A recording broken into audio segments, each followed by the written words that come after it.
অবশেষে Russia Ukraine যুদ্ধের অবসান হতে যাচ্ছে। ৩ বছরের অধিক সময় ধরে চলমান যুদ্ধের পটভূমিতে শান্তি আলোচনার সম্ভাবনা নিয়ে নতুন গতিশীলতা তৈরি হয়েছে। রুশ প্রেসিডেন্ট ভ্লাদিমির পুতিন সরাসরি শান্তি আলোচনার প্রস্তাব দিয়েছেন। তবে ইউক্রেনের প্রেসিডেন্ট ভলোদিমির জেলেনস্কি জানিয়েছেন, যুদ্ধবিরতি ছাড়া এ আলোচনা সম্ভব নয়। এদিকে যুদ্ধবন্ধে পুতিনের সঙ্গে বৈঠকে বসতে জেলেনস্কিকে চাপ দিচ্ছেন যুক্তরাষ্ট্রের প্রেসিডেন্ট ডোনাল্ড ট্রাম্প।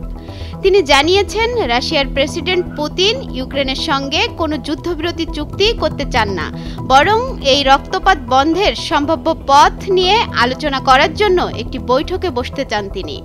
এই প্রস্তাবে ইউক্রেনের অবিলম্বে রাজি হওয়া উচিত। So we are thinking that very strongly that they both want peace, but they have to get to the table. We're waiting a long time. সব ঠিক থাকলে আগামী 15ই মে তুরস্কের ইস্তাম্বুলে ইউক্রেনের সঙ্গে সরাসরি আলোচনায় বসার কথা পুতিনের।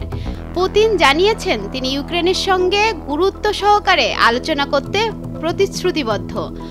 চলমান সংঘাতের মূল উৎপাটন করতে ও দীর্ঘস্থায়ী শান্তি প্রতিষ্ঠার কথা বলতে চান তিনি। ট্রাম্পের চাপে পড়ে ইউক্রেনের প্রেসিডেন্ট জেলেনস্কি জানিয়েছেন, যুদ্ধ অবসানে আলোচনা করতে পুতিনের সঙ্গে সাক্ষাতের জন্য প্রস্তুত আছেন তিনি। তিনি বলেন, হত্যাকাণ্ডকে প্রলম্বিত করার কোনো কারণ নেই। বৃহস্পতিবার আমি ব্যক্তিগতভাবে তুরস্কে পুতিনের জন্য অপেক্ষা করব। কিয়েভের বৈঠকের পর সোমবার থেকেই 30 দিনের যুদ্ধবিরতির আহ্বান জানিয়েছে পশ্চিমা শক্তিগুলো।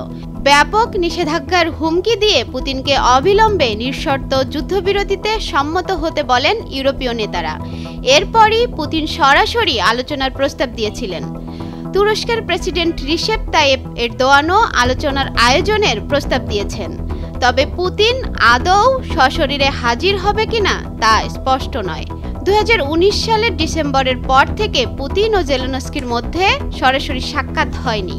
তবে তুরস্কে পুতিনের জন্য ব্যক্তিগতভাবে অপেক্ষা করার কথা জানিয়েছেন জেলেনস্কি। এবার রাশিয়ানরা অজুহাত খুঁজবে না বলেও আশা প্রকাশ করেছেন তিনি।